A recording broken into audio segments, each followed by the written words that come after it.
Hey guys, before we get started, I wanted to let you know that this month I am so excited to be teaching a class for Aloft, which is an online streaming platform associated with Float the Convention. As you might remember, I was originally scheduled to teach, but because I'm pregnant, I'm unable to deliver some of the classes that I have planned. So I'm really excited to bring one of those classes to you on this awesome online platform, which makes it even easier for you to access. So I'll be teaching you how to create organic designs using foil balloons for when you need a latex-free option or just a little extra sparkle. I am just one of the many instructors that you'll gain access to when you sign up for Aloft. That's ALOFT. There are new classes available every single month, and you get access to all of them when you sign up. There are business and technique classes from some of the industry's best, and you can access them anytime. So head over to floatconvention.com/aloft or use the link in the show notes wherever you are listening. And there's even a special promo code for listeners of The Bright Balloon. Use the code BRIGHT at checkout to receive $10 off when you sign up. I'll see you at my class on December 19th or whenever you catch the replay. Hi, and welcome to The Bright Balloon, a podcast where I'm sharing bright ideas for your balloon business. My name is Sarah Meyer, and I'm a balloon business owner like you, and I love the creative side of what I do, but I really love the business side, which seems to be the part where most people struggle. So I'm here to help. Each week, I'm bringing you an episode full of bite-sized tips you can use to make improvements in your business. I want you to make more money, eliminate stress, and learn along with me as we grow our creative businesses together. Welcome to The Bright Balloon, presented by 17 Hats. Hello and welcome to our final interview of the year. I thought it was finally time to get on the best of the freaking best, Tommy and Scott DeLorenzo of Balloons by Tommy. So this is a company that I have looked up to since the day I started my business. I attended a training that they hosted with Joette of Balloon Coach, and they did a big pride parade installation. It was the first time I had used any professional inflators. I was learning as I went. I gained so much knowledge, and I got to see from the very beginning how to run a business. Obviously, my business is not at all on their scale, but seeing the passion that Tommy had for the balloons and the passion that Scott had for running and managing staff, it was just kind of the gold standard of what I based everything in my business on. So if you're not familiar with Balloons by Tommy, definitely head over to their Instagram, check out their website. They are just the top of the top, in my opinion. I look to them for so many things, and it doesn't hurt that they are also like the nicest people I've ever met in my life. They are so generous in what they share with their knowledge. They are just kind people, and they deserve all of the success that they have found in the balloon industry. So thank you so much to Scott and Tommy of Balloons by Tommy for coming on this episode and helping us wrap up the year. Let's take a quick break and head over to the UGlue hotline and then hear from two of my favorite people in the world. Welcome to the UGlue hotline, where we discuss great advice that sticks. Brought to you by ProTapes.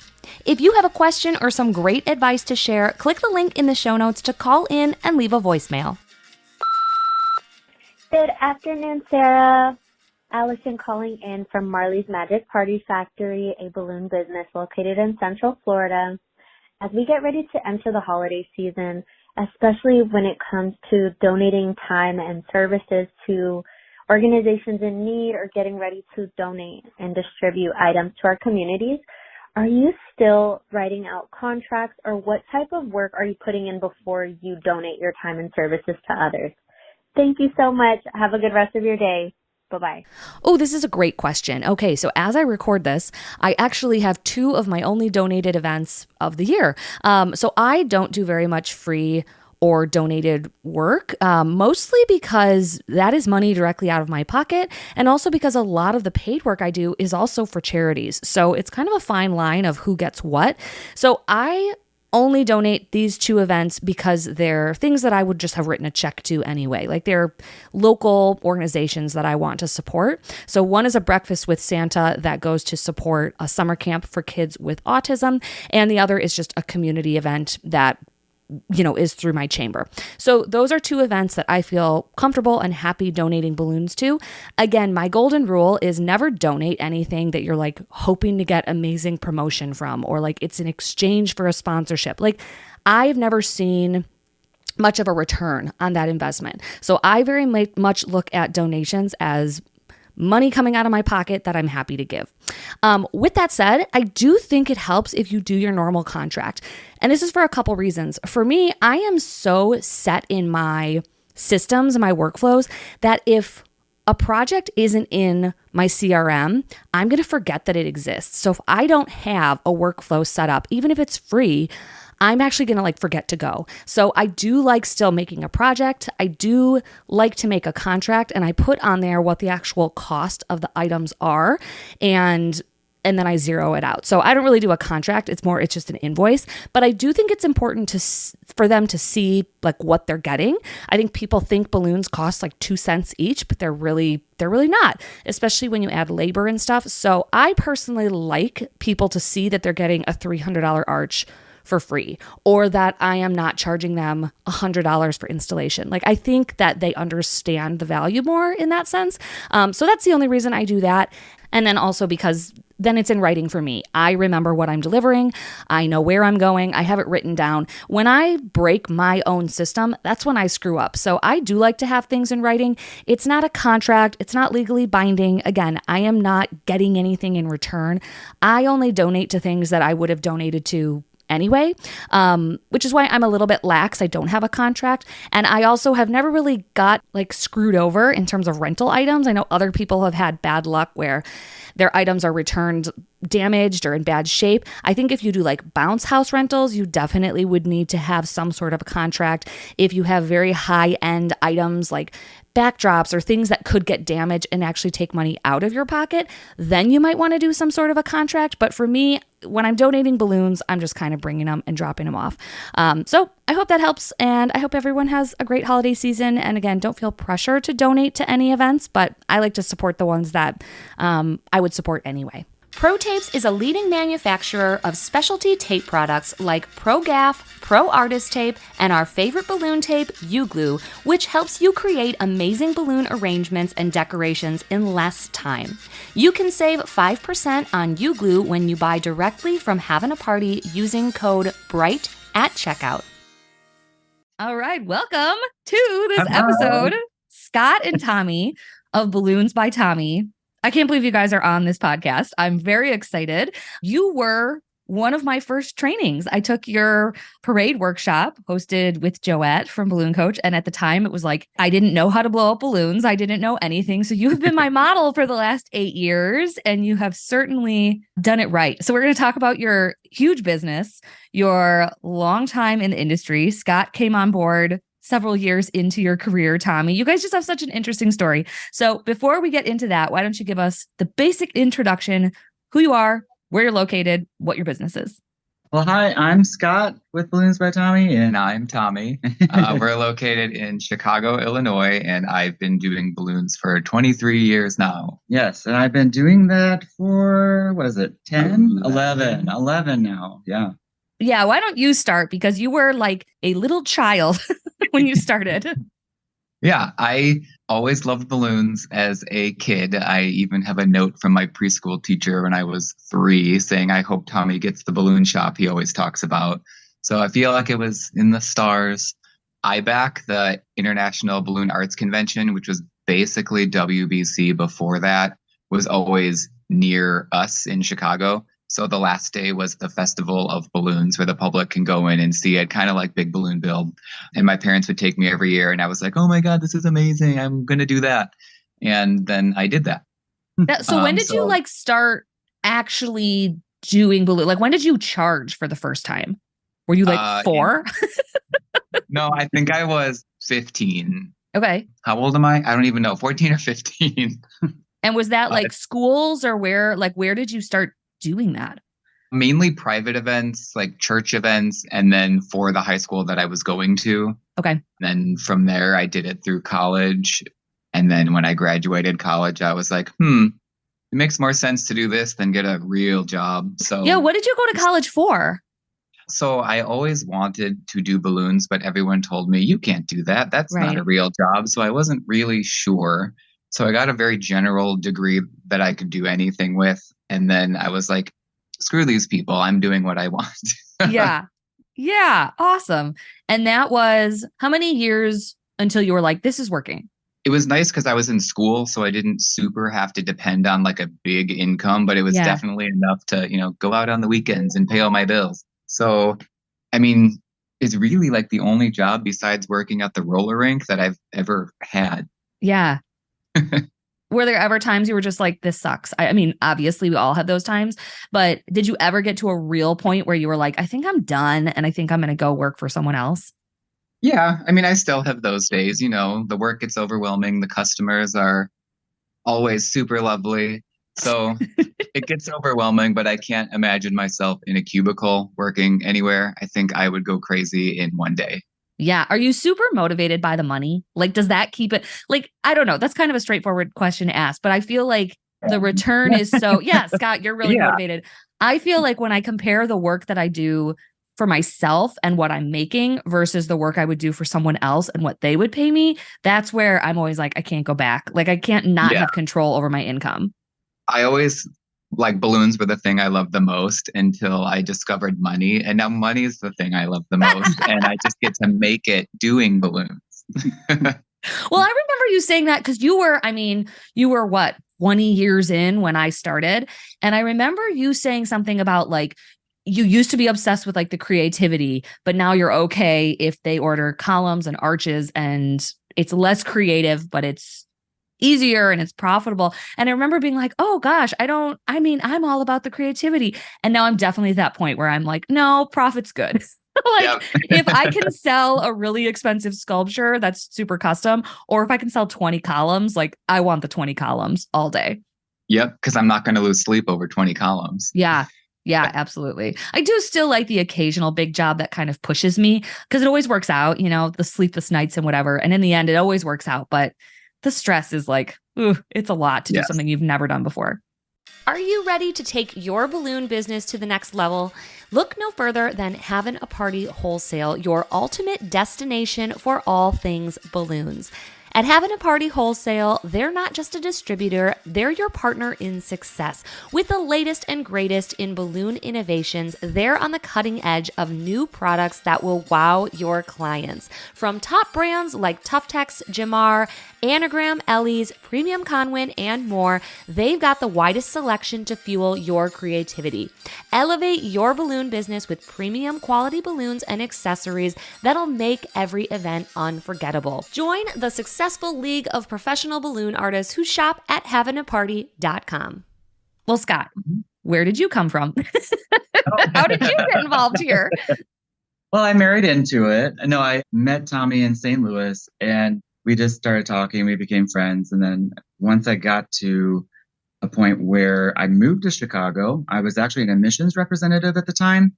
It wasn't something I was super passionate about, but it was paying my bills. So I just continued to do that. And then I started sending some emails for Tommy and I realized like, oh, that can actually make some money. So like I started to do that while I was doing admissions representative jobs, functions. I finally was just like, yeah, I'm not really enjoying this job. I've got to find my passion. I went into a couple other things. They didn't work out. I actually got fired on December 31st, 2013. I got fired. And I woke up the next day. I didn't tell Tommy about it because he was super stressed about New Year's and all the drops. And I just woke up and I said, hey, so you remember how I don't have to go in today? I don't have to go in ever again. So then we just said, we've got to make this work and we've got to build ourselves up and we got to make some money doing this more than what we were doing because he was able to support himself. But at the time, it wouldn't have been enough to be able to support both of us. Yeah. What was the scale at that point? Was it just you and then like helpers? It was me in my tiny apartment on the 4th floor in Chicago with balloons under my bed and a helium tank in the bathroom closet. Yeah. And then if there was anything big or for New Year's, I would be like, who wants beer and pizza? Yeah. Come blow up balloons. And then we'd all go out afterwards. And this was, what'd you say? That was 2014. So all of your massive scaling, it was still really fast, right? Like to scale to the size that you guys are now in 10 years is pretty big. I mean, I've been at it for 8 years and I'm nowhere near what you guys are at. So what kind of is the scale? I guess I assume everyone knows because everyone does know because we all stalk you and follow everything you do. But like, what is the scale of your current company now? So we've got 2 box trucks. We've got 3 different vans. 3, right? Yeah. We've got a warehouse currently at 10 employees. We've actually let a couple people go over the last couple of months to actually scale back a little bit and reevaluate some of the processes that we're doing.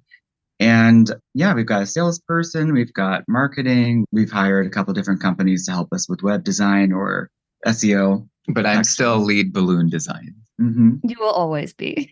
Always. And if That's I'm not, awesome. I quit.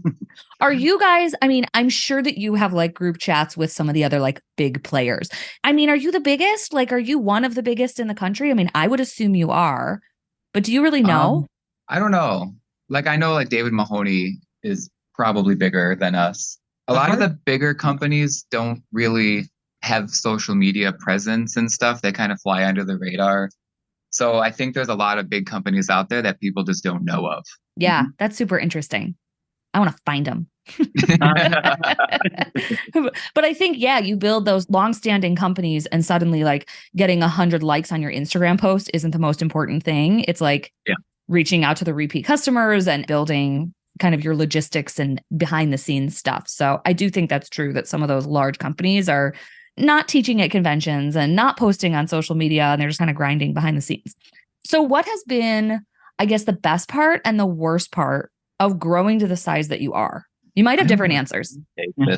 I was going to say, we're probably going to have different responses to this. I think the best part is I do love having a team. I like to be able to have the people there. I like to be able to bounce ideas off of them. I also like to know that 100% of the work isn't relying on both of us. So that's been a huge benefit, especially with all the health complications that have happened over the last couple of years. It's made it a lot easier. Which, by the way, thank you for that tribute when I was in the hospital. I was in my hospital bed crying. It was very sweet. Thank you, everybody. Oh, we all were thinking of you, and we all still do all the time. Thank you. I would say the worst part would be when things break down, the breakdowns, when you don't expect them to break down and you expect people to know the information that you just thought was regular knowledge. And apparently it's something you have to teach, and you are constantly teaching and constantly training. Yeah, that's interesting. It's like your favorite thing is your least favorite thing. You love having a team, but you hate when they don't work out the way that they should. And I mean, we went on a vacation together. So I actually took comfort in hearing that from you, because I have just recently started hiring help, and it's always easier to default to like, I'll just do it myself. Like, I don't know why this is confusing. I feel like I've said the same thing 10 times. Forget it. I'll just do it by myself. But even you guys are having those problems. And so I think anytime someone dips their toe into hiring, the first thing that's going to happen is like, oh gosh, this didn't work out. I'm just going to do it myself. But then you're always stuck in that same, everything depends on one person. And that's a scary pressure as well. I still struggle with that because I would rather work really hard doing balloons than manage people. That's really hard for me. So Scott usually does that part. Yeah. Now I'm kind of the same way. I mean, I have one really great, well, I have 2, one really great balloon person and one really great techie behind the scenes email-y person. So I feel like I have a lot of my bases covered with 2 great people versus like 10 not so great people. So I feel like I like to hire, I actually got that from you, Scott, at Summit, like hiring the person and not necessarily the position. Like I'm always kind of just like scouting, like Kate, who inflates my balloons.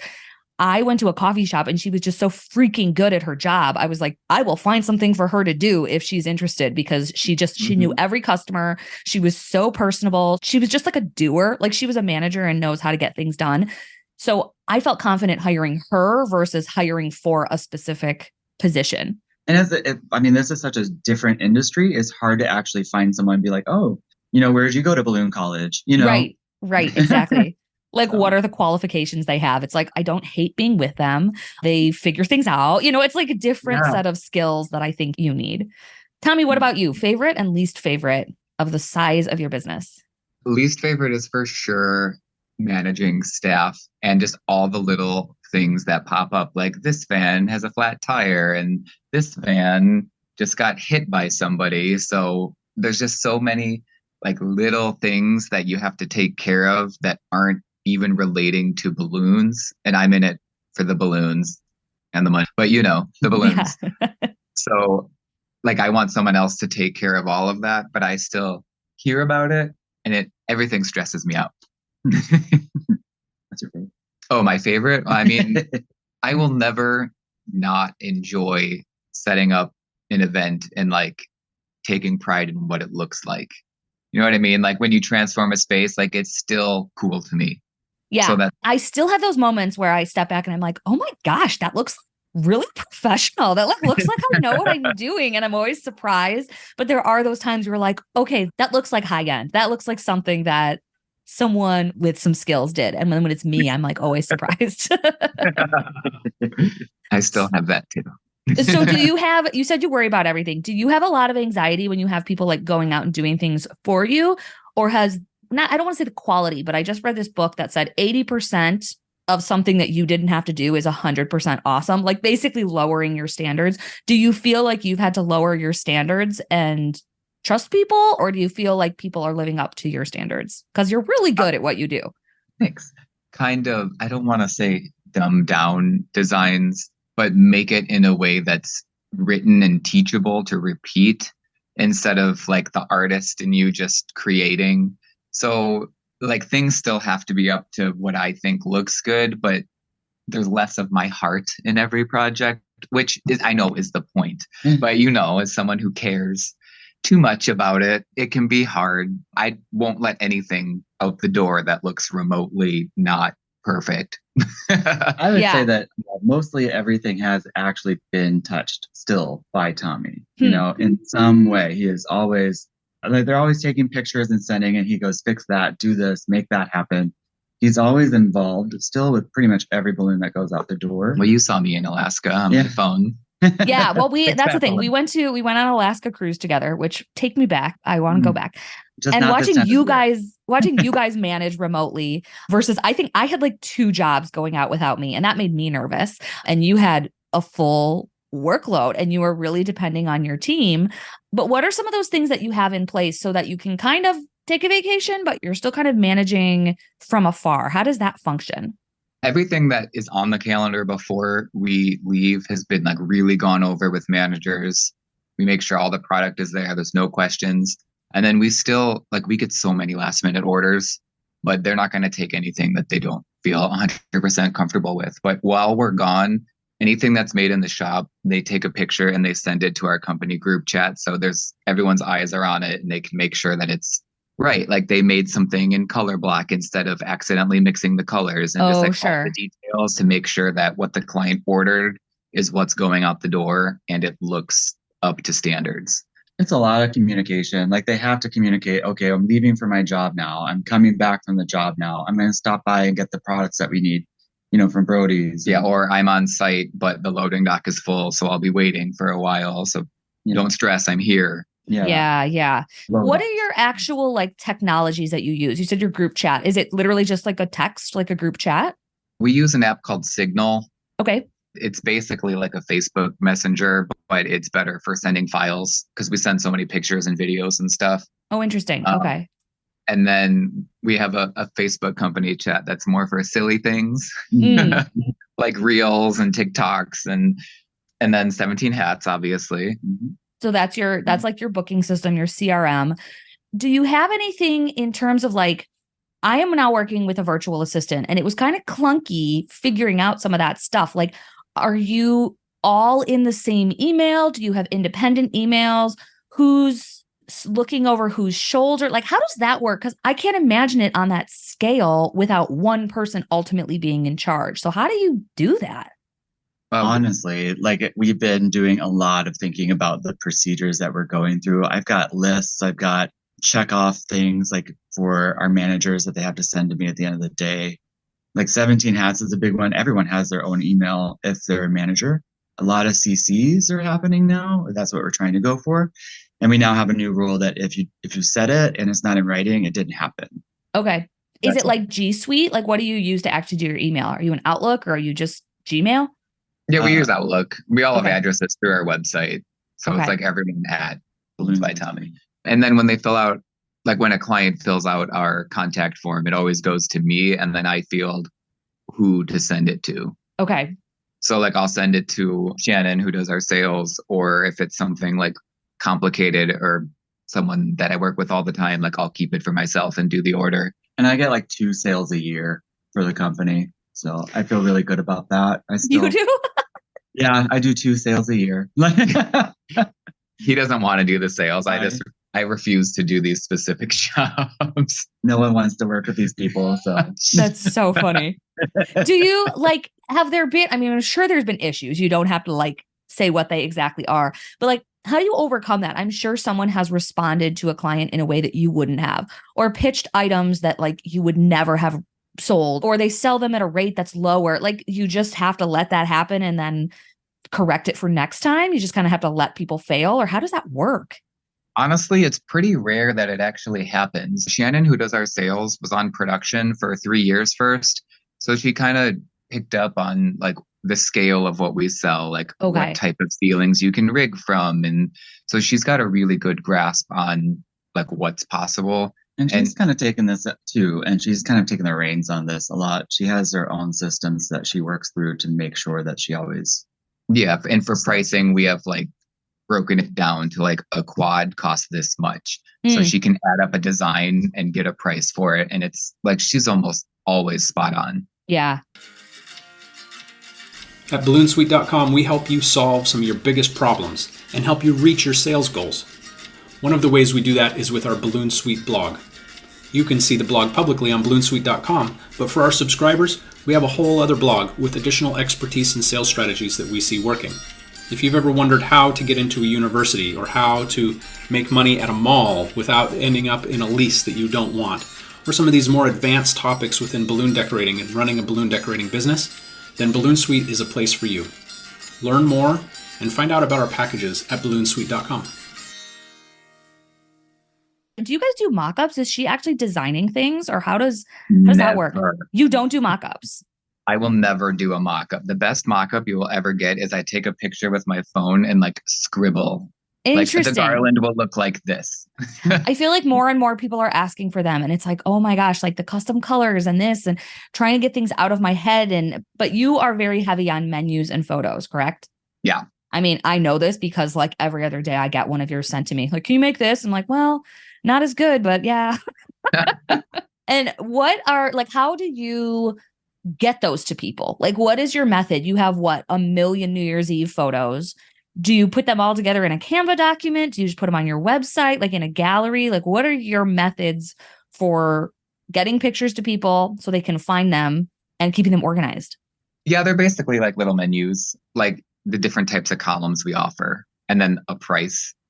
So when people say, I want a column, which one? It cuts out a lot of the. And Tommy's not actually saying this, but he is like the main reason. Like he is our database. Like he will remember with no problem at all. Like Shannon will go, you remember that one time that we did that one event, and it was red, white, and blue, but it was also downtown. He's like, oh yeah, that was, 2016. I have a picture right here. And he just does it and sends it over, and she just sends it. So yeah. Well, and a lot of these processes are kind of new because I wasn't able to work for a long time. So we're trying to get all of that stuff out of my head so that everyone else can do it in case I won't be there again in the future. Yeah. Ew. And I don't want to talk about cancer too much. I know. I freaking hate it. But I know. What he means is he would just step away from the business to the point where he was on vacation all the time. All the time vacation. But I mean, logically, also, we all will probably, like, I'm having a baby. Someone's probably going to break their leg. Someone else's mom probably needs to like move out of their house and into assisted living. And like, I think we run our businesses assuming that nothing is ever going to happen, but like it definitely is. So would you speak to that a little bit? Like, how did you guys prepare to take some time away, and how has that impacted your business and some of your like long-term planning? Well, the first time we didn't get to plan because it just kind of happened. And that was interesting. We called on some people to come in and help, which was nice because now they still work here. Yeah. They came in and helped and they never left. The second time, it was kind of like preparing to go on a vacation, but we knew I would have a lot of time to do nothing. So I was still available, but we didn't want to count on that. I'll let you do that more since you prepared. I wasn't doing anything but laying there. It was hard to determine like how much he could actually be involved. Like he typically is still on paper and on his phone involved with every process. So not being able to count on that was a little bit different this time. So I think a little bit more fell on me and, the rest of the managers to make sure that this was able to keep going, but still being able to go visit him in the hospital and, only working like a couple hours a day really, but having these large jobs still and having to source product that I've never done before in my life. He's always done that. It was just trying to get as much out of his head as fast as possible, trying to just write everything down. I had so many questions and I know that I annoyed him so much because we'd just be sitting there watching TV and I'd be like, so for a 3-foot balloon, what size? On this one particular design, what do you want this to be sized to? And he's like, shut up. Well, and as kind of one of like, I'm definitely more on like the artsier side.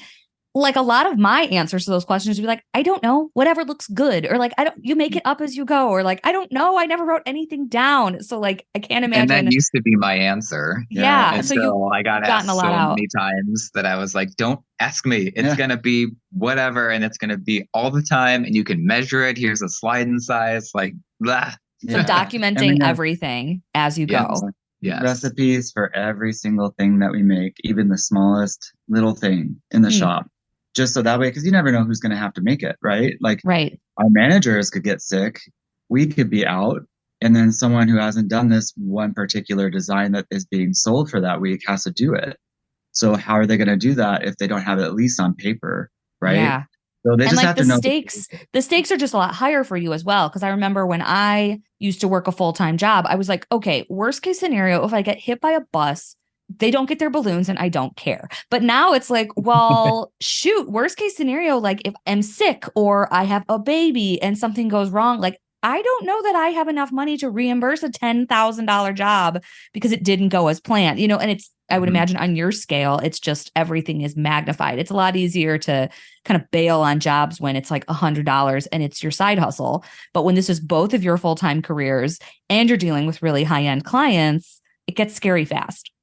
Well, and just like any other industry, I mean, once word gets out that something happens with a particular vendor, they're more likely not to use you. So I always think of it as an avalanche, because then not only that, but they're also going to be more likely to say bad things about the company than they are going to be to say good things in the beginning. Yeah. So, and I've seen horrible like Facebook groups where people kind of pile on. They'll be like, oh, I just had the worst experience at this restaurant. And then there's like 20 other comments of people being like, yeah, that place sucks. And like, blah. And all of a sudden people are so mean. And the last thing you want is something like that to happen for the reputation of your business. Not that you guys are anywhere close to that, but in this like digital day and age, I could see how it would happen. Reviews hold a lot of weight and people are vocal when they're unhappy and sometimes they're insane and it's unnecessary, but it still happens. Yeah. It's hard it's like pulling teeth to get a positive review sometimes. So because no one wants to say anything if they had a good, experience. They're like, it was great. Loved it. But if, like you said, if someone had a bad experience, they're like, I need to tell everybody. I know. I just had one. I talked about it on the podcast, but I had a bride. I was glad I had all these pictures and it got to the point where I was like, you know what? If I have to post pictures of this and show invoices and what the order was and what I delivered, I feel strongly that your 1-star review isn't going to hold much weight. You kind of always just have to like think of like, how am I going to tackle this if it results in a bad review? Because they're going to happen. I got one because I was driving like an idiot. So whoops, guilty. Okay. I want to shift and talk about New Year's Eve. I don't know. I feel like you guys are just the New Year's Eve kings. Like you do so much. You're also in a huge city and you've been doing it for a long time. But I remember early on, it was like, I had nothing for New Year's Eve and having you on my radar, it was like, I got to do this. I need New Year's Eve jobs. You were kind of my gold star standard. So New Year's Eve, is it your biggest day of the year still? No? Not anymore. I mean, interesting. day-wise, yes. I mean, it's week-wise, I would say it's up there, but it's still a very busy week, but there are like graduation and stuff has gotten like equally big. New Year's Eve Interesting. hasn't gotten smaller, just other things have gotten bigger. Okay. so it almost just feels like a normal busy week to But us. everything's just black and gold and silver. Yeah. Gold, silver. Yep. Makes it hard to keep orders like separated. It is hard. And it kind of gets boring after a while. I'm like, ah. Or you like can't find chrome gold anywhere and you're just like, I'm going to die. Like, what am I going to do? What does your New Year's Eve look like this year? It seems like people are waiting a little bit longer to book this year, but they're rolling in more this week. Bars, restaurants, hotels. Casino. Interestingly enough, we do not have a single New Year's Eve wedding this year. Oh, interesting. Which I have normally- two. We normally have a bunch, but they're not my favorite because they're one and done. We like Yeah. the venues that come back year after year, so I'm not mad at it at all. But I don't know, it's stressful because everything's on such a timeline. And then like if it snows and we get slowed down getting from place to place, that's my worst nightmare. Because then we hop a plane and go to New York to do the confetti with Trev every year. And last year I was there too, and your team did one of my New Year's Eve weddings. Yeah. So I was like, oh gosh, it'll be fine. But a lot of balloon drops. Do you still do a ton of balloon drops? Oh yeah. They Balloon make drops, me so pop nervous. drops. They're like free money, but they make me so nervous. Literally, I wake up on New Year's Day, and before I get out of bed, I just scroll Instagram and search the locations of everywhere we put up a drop until I find a video of it working. And then I'm like, okay, now I can be unhungover. Same. I'll even go there and like, look, I've like peeked in the windows like a weird little Grinch, just like checking to make sure that the net is empty because I'm just like so paranoid. But I've actually, I will say he used to be the same way. Like Yeah. until about 3 years ago, he wouldn't let anyone else rig or sew the net or do anything with it. No one else could touch it. Anyone could say 3 years ago. No, I it was let people 3. sew nets when we did those huge drops. When was it that you helped us? It was like that was a while 6 ago. It's probably years like 5 or ago. 6 years. Yeah. You just did that job Yeah. again, right? It's for a dance. Yeah, yesterday. Or day How before. many- But he let me do it without him being right there. I mean, Oh, I'd no, be the I same watched. way. Yeah, no, but now he's totally good. He's like, oh yeah, it looks like it's great. Go, Have you ever had one fail? There was one, we did multiple drops in a nightclub, and after we hung the drops up, they hung up all this lighting and they plugged in all this stuff and like crossed the ripcord between like wires and stuff. So it got tripped up. All the other ones went except the one. So But it that wasn't was even your fault though. No, and that was like 15 years ago. Oh my When gosh. I was like 21. Yeah. That's Wait, crazy. how old am I? 15 years ago? Yeah, something like 15, that. Yeah. I don't do math, I do balloons. So this episode's going to come out in December. So anyone who's listening who doesn't have any New Year's Eve jobs or doesn't even know where to start, what are some items that you think like, hey, hustle, make one of these, put it on your website, put it on Instagram and try to sell them in these last few weeks of the year? Like, what are your go-to items that you would recommend? Because it's probably not going to be a balloon drop if you've never done one and you haven't booked one yet. What else could they sell? Definitely pop drops because you can fit them like anywhere. And if you can't, like, if you don't know how to stuff a balloon, just buy bricks of confetti and put confetti in it. Sell it as a ceiling decoration that they can pop at midnight. That So and like some sort of a 3-footer a- filled with confetti and you Yeah. inflate it and hang it with a magnet. Absolutely. and then some sort of column with a champagne bottle on it, maybe with 2024. Like Yeah. any restaurant could get one of those. Yeah. Little bubblies or something. Yeah. Very cool. And some people just shut down over New Year's Eve, which is fine. I know like Dante in like, where is he? New Jersey. They just close from Christmas to the New Year. They just close, which I make a lot of money on New Year's Eve. So I have no intention of doing that. But some areas it's just not very popular. I think it is in the Midwest though. New Year's Eve is still going strong. I mean, back Oh, yeah. when it was just me all those years ago before Scott, New Year's Eve alone was like 20% of my yearly income. Wow. So like it's never a holiday that I'm never like going to shut down for. I'm always going to take the New Year's Eve money. But you also go on vacation. You also like leave. So you're Yep. in New York. You do the confetti in Times Square with Trev, and I get to do that with you. It was like totally like a once in a lifetime. Are you going back this year? You said Yep. you go every Every year. year. Every Every year. camp. So you leave before your jobs are done. So that is one of those times that you have to trust your staff, right? Yep. And this year, I'm trying to think out loud here. This year, they're going to have to do most of them without you because since New Year's is on a Sunday, I don't know about you guys, but like I can't get into many of the venues the day before because they have Saturday events. Like it's a lot easier when New Year's Eve is on like a Thursday because they don't have anything going on Monday through Wednesday usually. Right. But this year, like I feel like all of mine are that actual same day setup. So your crew's going to have to be running around without you.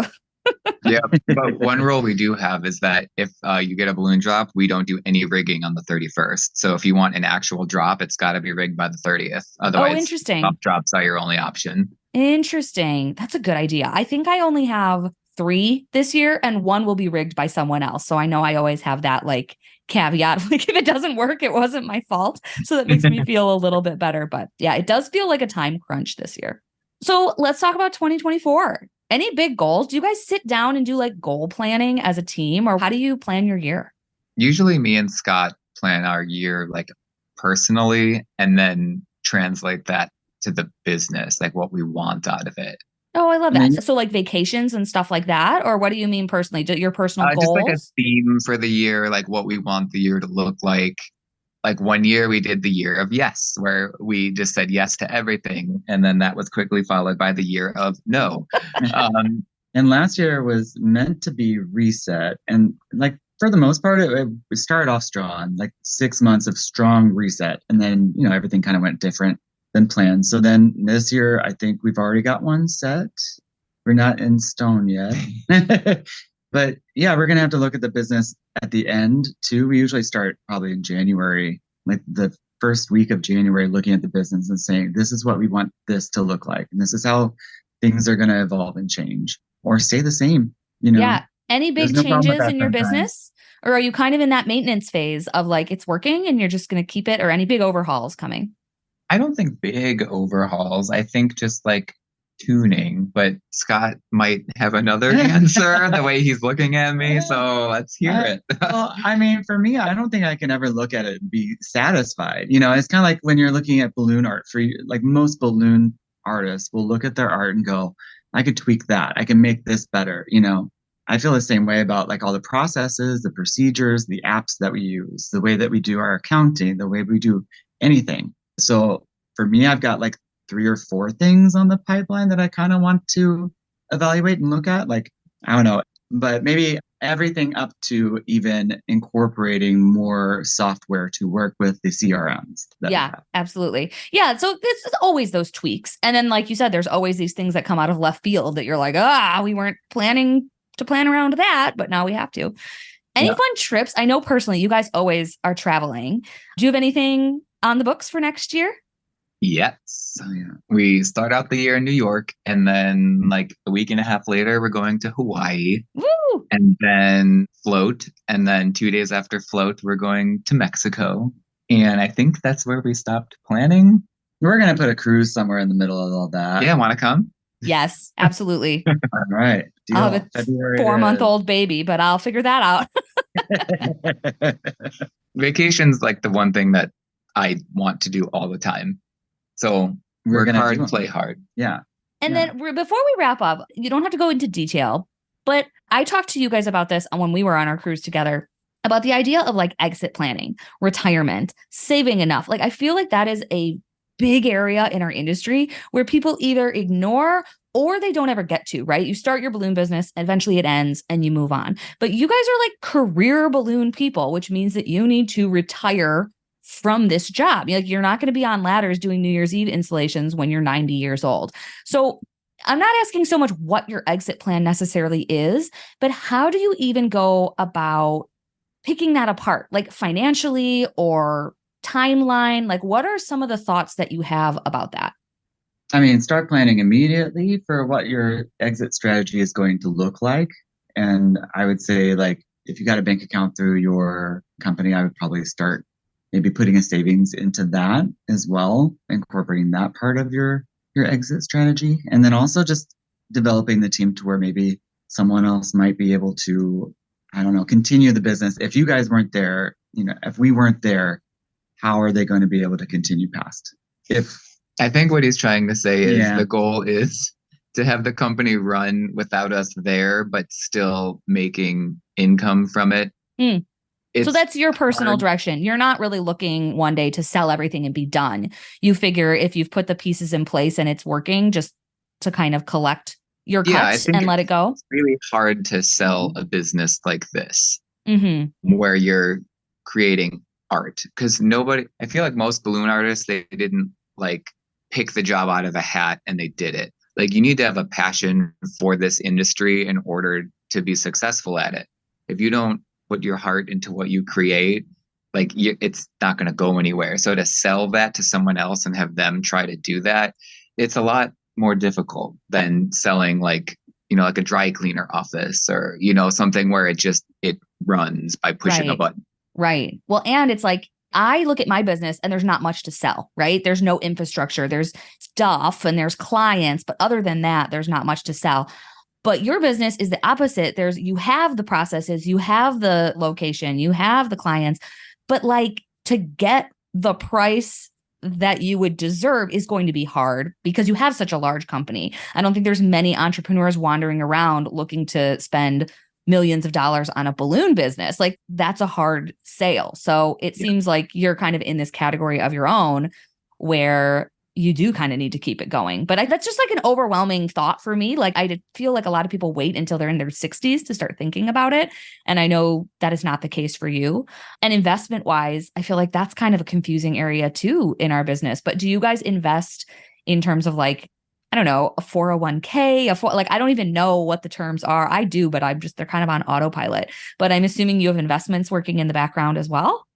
Yeah, we're working on diversifying outside of the balloon industry to make other things happen for us personally.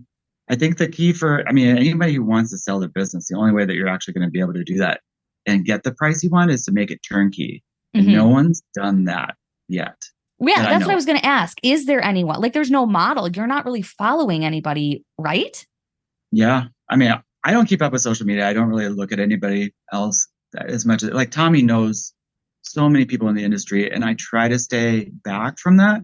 And we don't really have anything to follow currently, but like, I still have plans. Yeah. Like, I look at other businesses. I'm not looking at other balloon businesses and going, okay, they did this or they did that. I want to actually try something different.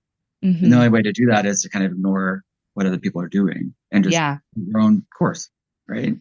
Yeah. I've been thinking that more and more. Like, when I look at sales, I think some of the problems is we all look at how other balloon people are managing their sales, but it's like, well, I want to start paying attention to how salespeople are doing their sales. Like, how are car dealerships managing sales? How are they like, I feel like we get so in the balloon world that there's a lot of knowledge waiting for us in other industries that just hasn't been converted into balloon language yet.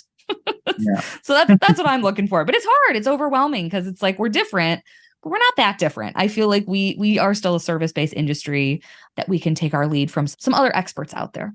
Yeah. Cool. Agreed. Well, this episode is going to come out in December. I wish you a very happy and healthy New Year, New Year's Eve. Oh gosh, I feel like it's like the Hunger Games, It's like we all do our little whistle out to each other, like in solidarity. So good luck on New Year's Eve and have a happy Christmas and New Year. And thank you guys so much for taking the time. Where can people find you if they live under a rock and they don't already follow you? Any of the socials at Balloons by Tommy. Oh, and I'm going to say this so you don't have to. For the love of God, don't ask them how they made things or how much things cost on their social media. That is not the place to do it. Thanks. Well, thank you guys. It was so nice catching up. And thanks for coming on this episode. Thanks for having us. Thanks for listening. As usual, I tried to keep it bright and light. Our presenting sponsor is 17 Hats, the CRM I use to cut the chaos and manage my entire balloon business. From the lead capture form on my website to workflows and email templates, invoicing and grab-and-go garland automated bookings, it's all powered by 17 Hats, the best customer relationship management system for balloon businesses. There's even a 50% off coupon code waiting for you in the show notes wherever you're listening. I'll see you next week in another episode.